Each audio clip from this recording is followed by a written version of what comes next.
तो चलिए, स्वागत है वापस आप सभी का आपके अपने यूट्यूब चैनल कमोडिटी समाचार पे। जैसे कि आज हमने देखा ऊपरी स्तर पे वापस एक बार बाजार सस्टेन होते हुए हमें नजर आया। साथ ही साथ आज हुंडई की लिस्टिंग थी, तो उसमें भी अच्छा खासा हमें गिरावट करीबन 7% के आसपास नजर आई। साथ ही साथ जो क्यूटी के रिजल्ट्स आ रहे हैं उसमें भी मार्केट को थोड़े पसंद नहीं आते हुए, तो वहां पर भी हम एक प्रॉफिट बुकिंग सिनेरियो देखने को मिल रहा है। आज भी निफ्टी, जो हमने आपको सवेरे ही टारगेट बताए थे, अगर 24,700 ये लेवल ब्रेक डाउन करता है तो 24,500 और आने वाले दिनों में 24,200 और 23,800 तक के लेवल हमें देखने को मिल सकते हैं। तो उसी मुताबिक निफ्टी ने आज 24,500 के लेवल्स का भी ब्रेक डाउन किया।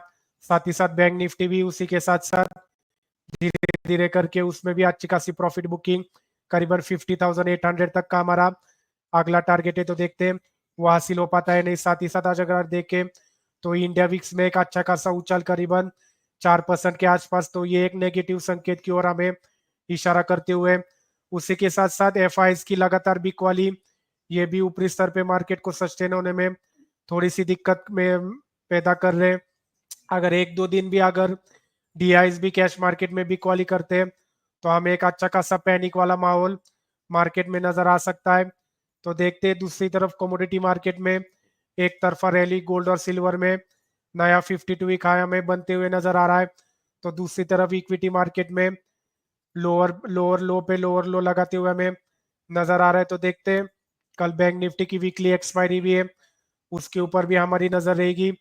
साथ ही साथ जैसे आपको स्क्रीन के ऊपर मैं दिखाना चाहूंगा एक बार निफ्टी का चार्ट, तो आज भी अगर देखें तो निफ्टी और बैंक निफ्टी अच्छे खासे गैप अप खुले थे ऊपरी स्तर पे, अच्छे खासे ट्रेड भी करते हुए हमें नजर आ रहे थे। पर जो रेजिस्टेंस जोन था करीबन निफ्टी का 24,900 से लेके 25,000, करीबन 24,900 से ही रेजिस्टेंस को रिस्पेक्ट करते हुए एक तरफा मार्केट गिरते हुए हमें नजर आया और डे लो पे हमें इसकी क्लोजिंग देखने को मिली। तो कल वापिस अगर 24,500 ये लेवल अगर सस्टेन नहीं होते तो वापिस हमें इसमें करीबन 24,200, 24,000 और 23,800 जो हमारा फाइनल टारगेट है वहां तक हमें देखने को मिल सकता है। क्योंकि मैंने आपको पिछले 3 दिन पहले भी आपको बताया था, इसमें एक हेड हेड एंड शोल्डर वाला पैटर्न फॉर्मेशन हमें नजर आ रहा है। अगर आप डेली टाइम फ्रेम पे देखते हो तो एक हेड एंड शोल्डर वाला पैटर्न है और 24,700 के नीचे करीबन सीधा हमारा अगला टारगेट 23,800 और उसके बाद 23,350 तक के फाइनल टारगेट हमें निफ्टी में देखने को मिल सकते हैं।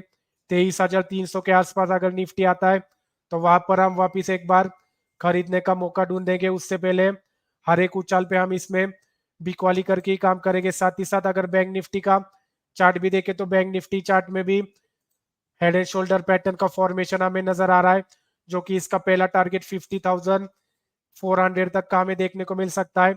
उसके बाद सीधा ये 49,600 और 49,600 के नीचे फिर एक तरफा गिरावट करीबन 46,800 तक के लेवल बैंक निफ्टी हमें आने वाले दिनों में जरूर एक बार टेस्ट करते हुए नजर आ सकता है। क्योंकि अगर बैंकिंग स्टॉक्स भी देखें तो कोटक बैंक रिजल्ट के चलते लगातार गिरावट, इंडसइंड फेडरल में भी गिरावट, एक्सिस एसबीआई में भी अच्छी खासी गिरावट, एचडीएफसी बैंक भी ऊपरी स्तर पे सस्टेन नहीं हो पा रहा।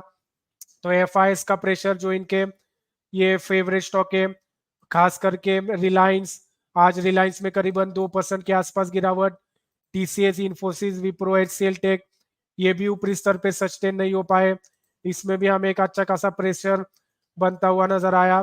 तो जो फ्रंट लाइनर स्टॉक है इसमें एफआईएस अच्छी खासी बिकवाली करते हुए हमें देखने को मिल रहा है। तो देखते हैं, अगर 24,000 के लेवल अगर निफ्टी तोड़ देता है तो लॉन्ग टर्म के इन्वेस्टर्स भी एक बार पैनिक में आते हुए हमें नजर आ सकते हैं। साथ ही साथ इलेक्शन भी आ रहा है यूएस का, तो उसी के चलते उससे पहले थोड़ा सा एफआईएस हमें इंडियन बाजार से पैसा निकालते हुए भी नजर आ रहे। तो देखते हैं ये सिलसिला कब तक चालू रहता है। तो कल भी बैंक निफ्टी की एक्सपायरी है, तो देखते कल बैंक निफ्टी हमें कैसे कौन से लेवल पे सस्टेन होती है। आज खास करके यूएस मार्केट पे हमारी नजर रहेगी, वहां पर कैसे परफॉर्मेंस हमें नजर आता है, नेस्डेक और डाउ जोन्स, उसी के साथ साथ एफआईएस डीआईएस के फिगर पर भी नजर रहेगी। आज वापिस हमें एफआईएस के कैश फिगर्स में एक अच्छी खासी सेल वाले फिगर नजर आ सकते हैं। जिस हिसाब से मार्केट हमें गिरता हुआ नजर आया, तो जरूर आज एफआईज ने वापिस एक बार अच्छी खासी तगड़ी बिक वाली की, ये समझ में आ रहा है।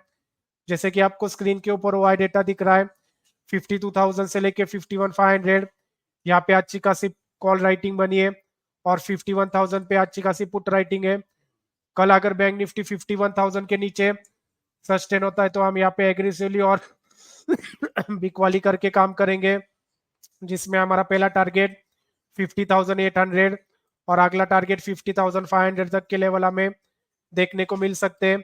साथ ही साथ अगर हम निफ्टी का ओआई डेटा देखें, तो निफ्टी के ओआई डेटा में भी हमें ऊपरी स्तर पे करीबन 24,800 से लेके 24,500 यहाँ पे धीरे धीरे करके कॉल राइटर्स अपनी पोजीशन इंक्रीज करते हुए हमें देखने को मिल रहा है।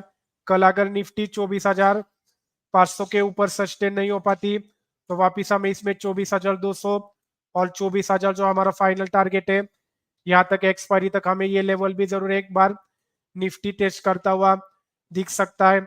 तो उस मुताबिक हम कल वापिस अगर कोई अच्छी अपॉर्चुनिटी मिलती है पुट में, तो जरूर वहां पर हम एक बार ट्रेड करने की कोशिश करेंगे। साथ ही साथ मार्केट में ढेर सारे आईपीओ भी लाइन अप है, तो उसी के चलते कल मार्केट में दो बाजार भी लॉन्च हो चुके हैं आईपीओ, एक दीपक इंजीनियर्स एंड बिल्डर और दूसरा वारी का।